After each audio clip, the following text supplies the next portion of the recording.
رفتین تلاسی کش کنه یا من آی دل خود را بینین و غش کنه یا با من بگه شد یاد است با بگه یادم دو دنیا دور خود پیش کش کنه یا با من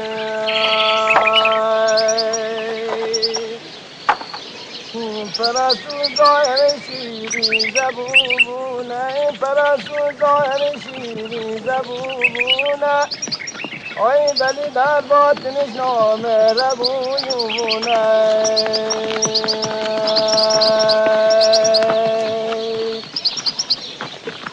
رفیقان مردانی نپایارسی رفیقان مردانی نپایارسی آی که دردم خود بدون و کس ندونه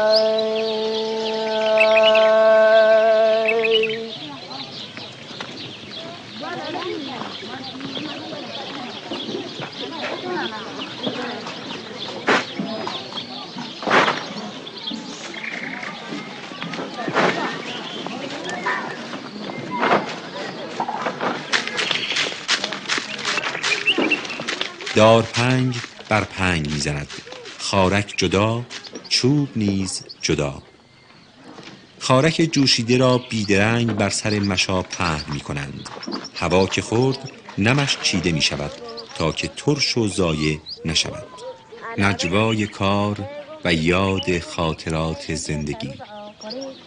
همین ما اومده تو فضا جون دل افزرگان جای پارکی شده بود دسته بود سرش انداخته بود نه منابع جون افزرده وقتی که ما نیا که دیدیم میتیل درفش دو سر که یار صبر زنانه گشت در جسم خارک می نشیند.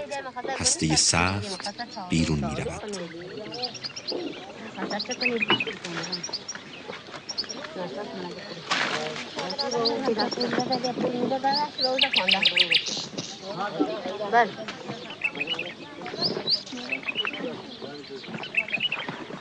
خارک بی هسته برای بند کشی آماده می شود.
مهر که در بهار پنگ ساخت و در تابستان بر شاخه ها نهاد، به پاییز پنگ می برد.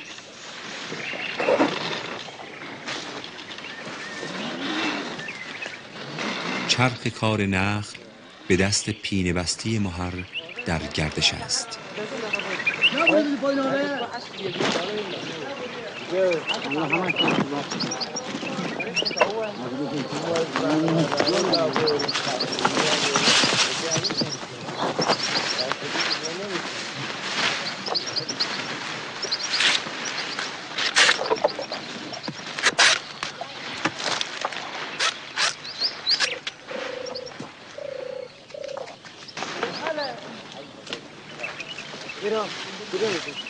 کار در پای نخل. پنگگیر نیرومند و قوی پنجه در کار تکاندن پنگ. پنگ خارک به روی زمین. بند و زنبیل زنجیر چرخ کار مهر و پنگگیر. دارپنگ ها را می برند تا بار لوده سبک شود. خرما در ته لوده، پنگ خارک بر روی بار و باز هم به سوی مشا. موسم پرشتاب کار، کار از پگاه صبح تا به غروب. همت از علی.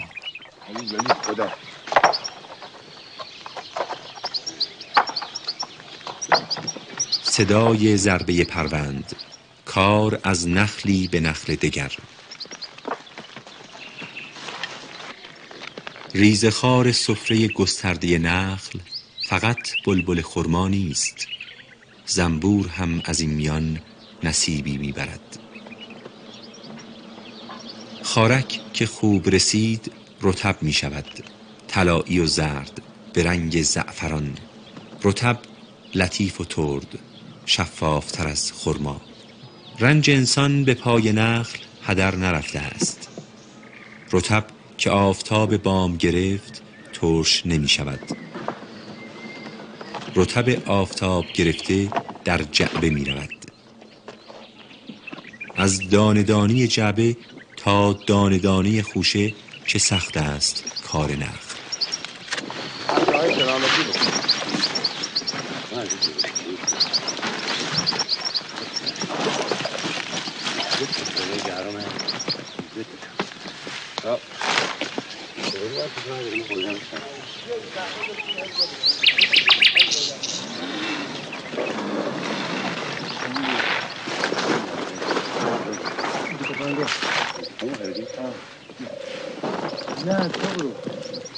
کار سنگین بریدن خرما کوچک و بزرگ را همیار می کند.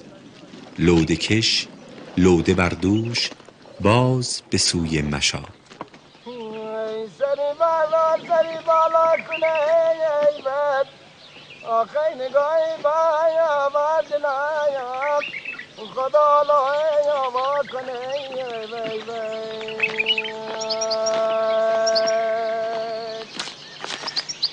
دل عاشق مثال دل گیری بیتا بالا بخابونی بشکنی بالا لالای آمای کنه ای بی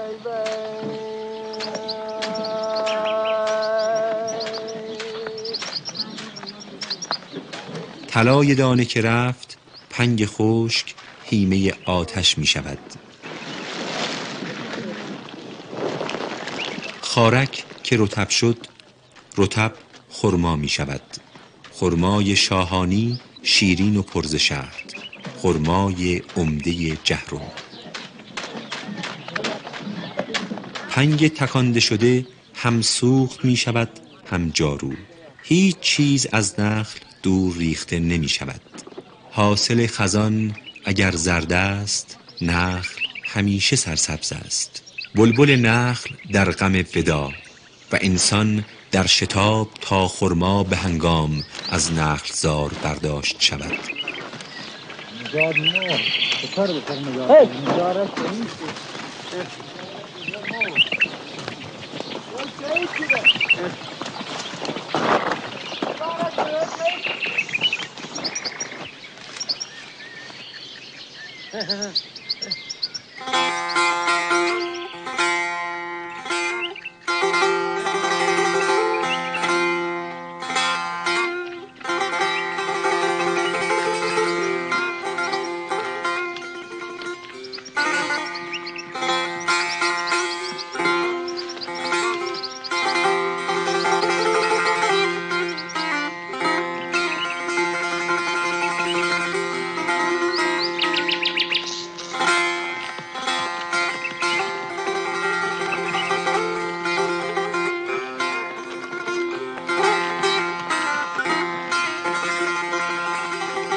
حاصل شیرین کار در دست و دست در کار بستن آن. حاصل رنج کار بر مشا، نقش رنگین درخت زندگی بر فراز دار.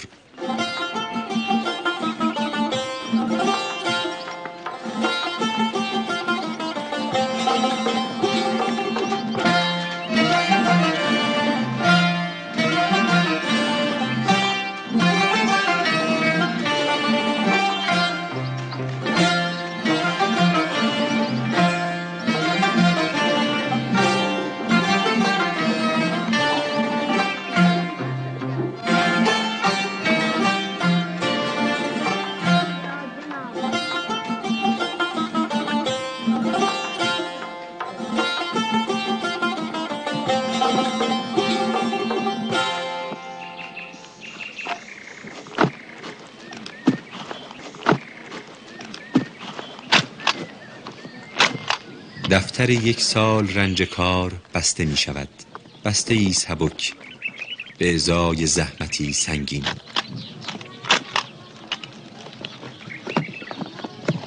اما سخاوت نخل همچنان باقی است. بلبل نخل در آخرین ودا بر سر پنگ نوروزی است. پنگ نوروزی، تک‌خوشه های سبز خزان که به نوروز می رسد. در کیسه می کنند تا به منقار مرغ شب نشود. مرغ شب فسانه غریب محل، میهمان شبانه نخلستان. مردم این دیار بر این باورند که مرغ شب چون فقط خرما می خورد عمری جاودان دارد. فسانه مرغ شب بهانه داشتن خرمای تازه نوروز.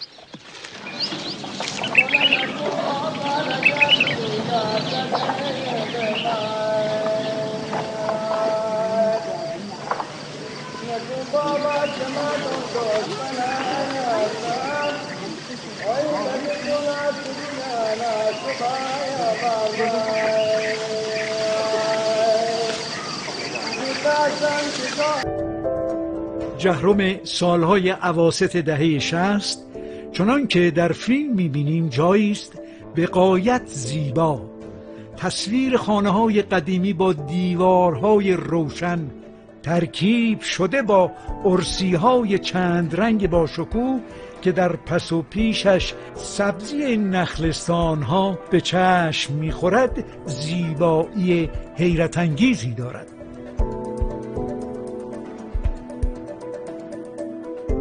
همچنین تصاویری که تلألؤش در آب نماهای بیشمار جهرم می‌افتد، زیبایی شهر را دو چندان می‌کند.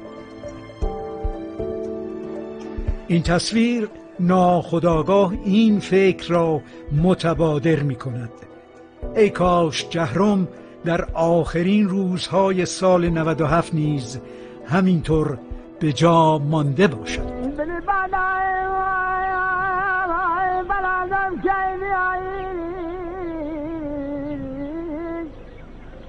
خیرت خیرود تمنگم که بینی آوایی باید دابد نکنین ای دابد نبینین ای درخت دابد نشون ای دابد نشینین